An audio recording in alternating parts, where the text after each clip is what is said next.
one. It's Vaughn. So it's like Vaughn. It's like 20 and 1. The making was such a joy. We threw this film together incredibly quickly. We shot it in 23 days in Savannah. It took everybody's full creative presence. One of the things that started the strikes in February was when André Malraux, who was the Minister of Culture, opened the National Film Archive and said, we don't need a Cinematheque anymore, we now have a National Film Archive. And all the filmmakers that supported the Cinematheque were against that decision, so they were petitioning and getting students rallied, and this ballooned into a nationwide strike with factory workers. Tourist. We'll live when I do it, right? Real quick, quit being such a tourist. Have you walked up there? But the film festival was going on business as usual until a few days into it, filmmakers like Jean-Luc Godard and Truffaut and a few others led a movement to shut down the festival because they didn't show sort of new avant-garde young filmmakers. And they did things like hang on the curtains so they couldn't open the curtains. And eventually they did succeed in actually canceling the festival. And the next year, in 1969, they started a new festival called Directors Fortnight, which would show their films. And so this is a more kind of progressive selection. They show things that the official competition doesn't choose.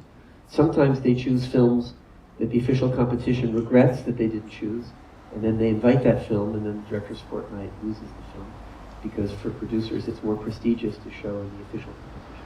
There is this focus and this want to use Cannes as like an actual film festival to shine light on the little guy or like the smaller independent filmmaker, but it's not the little guy when Wes Anderson is premiering Asteroid City with Bryan Cranston, Jeffrey Wright, Scarlett Johansson, Steve Carell. That's not even half of the names that were walking the red carpet there. It's almost impossible for anyone who doesn't have heavy hitters to even get close to the discussion, you know? You have Hollywood fully infiltrating this, and then you have to drive down the road away from all of the spectacular lights and everything to see a film made on no budget with no celebrities and a directorial debut. At what point did you realize that you wanted to make these beats of playing with like a hot dog scene to kind of make the viewer relax and feel like they're allowed to laugh at this film?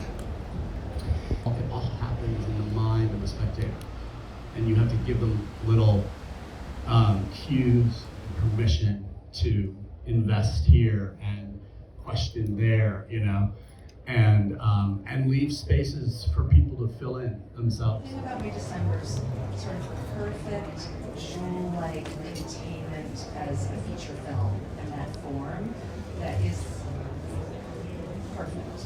Like that's what the ambition of a story that's meant to be told in around 2 hours in a certain structure. What you describe as a sort of tabloid pleasure, and then something that is deeply profoundly moving, and yes, upsetting. Because you just said deeply profound and moving and upsetting because one would be your lot. I'm guilty of this too, though, because I only went to this talk because it was with Ty Sheridan, and then I found out about Black Flies, and then I was interested in it.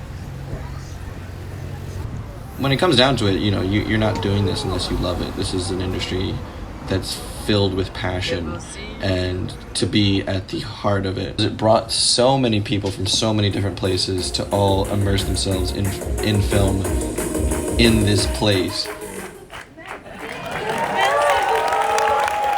I mean, it's a beautiful thing to be surrounded by people that love what you love. It's any type of passion really brings a lot of joy to someone's heart.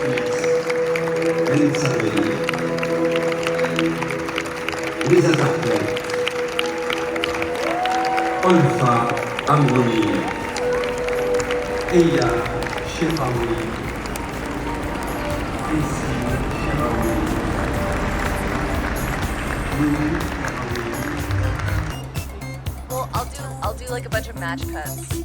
That's so film. We need to do better.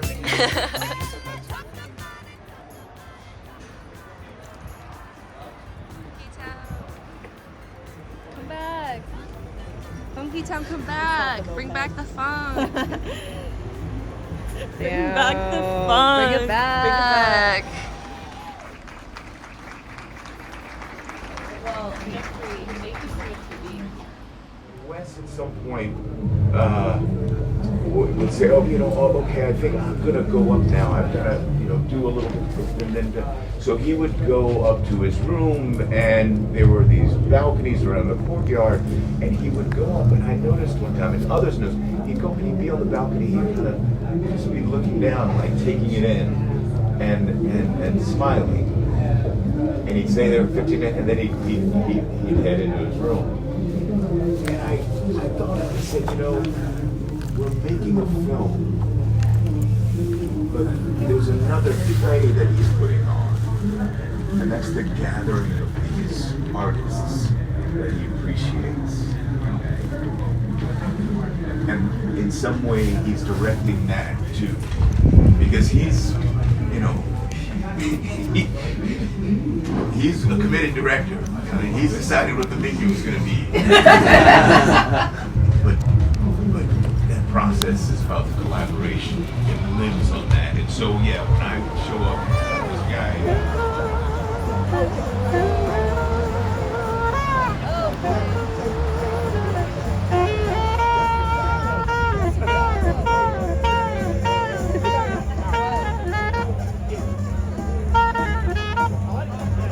It's like that movie. Isn't it?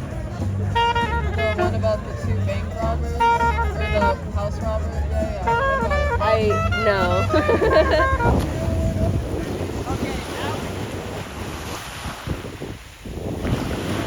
Does anyone have a small scrap of paper?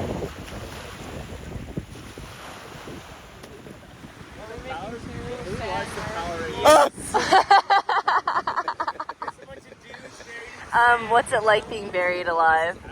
It's quite refreshing. A lot of people say it's their biggest fear, but for me, I feel quite relaxed right now. I feel like I'm back in the womb.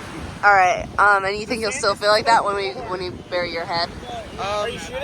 I'm shooting. It's alive! I feel like I learned a lot about producing and stuff like that. Yeah. So, Do you want to be a producer now? Did you want to before? Kind of wanted to be a producer. Yeah. Yeah. Now I understand what that fully entails. Yeah. Yes.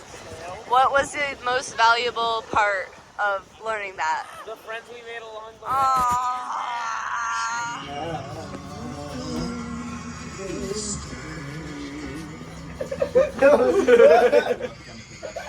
All right, that's a wrap. Don't we find that modern developments have expunged almost every trace of a life in which human beings confront each other and have meaningful relationships?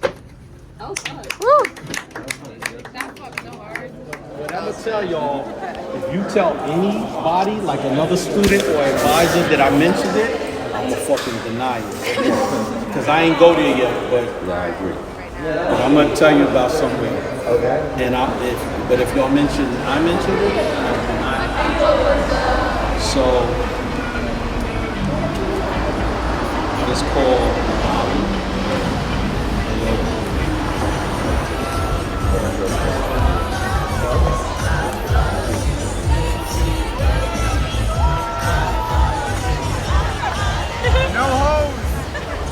And I reach over and I drink your milkshake and I drink your milkshake and I suck it from the ground.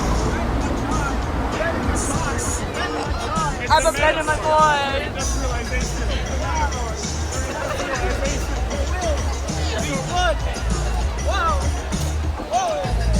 Gentrification! Baby, you're the best. I wasn't looking, but somehow you found me. I tried to hide from your love.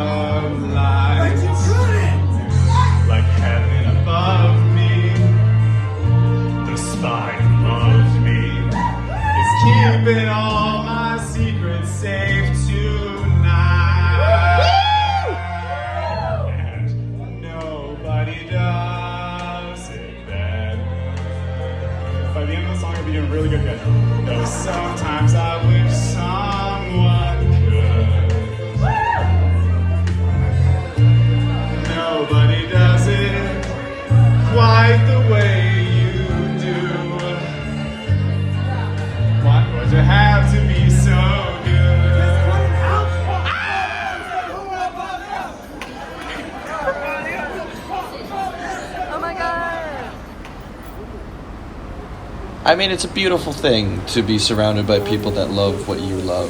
It's something that I think for any type of passion really brings a lot of joy to someone's heart. What you may have watched one film that changed the way you see the world when you were 9 years old, and someone else may have watched that same film when they were 30 years old and it helped them get over the toughest time in their life, and it both means so much to you in different ways. And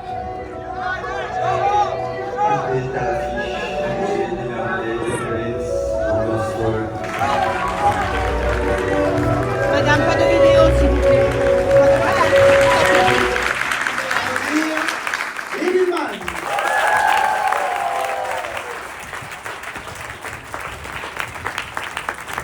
And they describe love one way or another, giving and taking.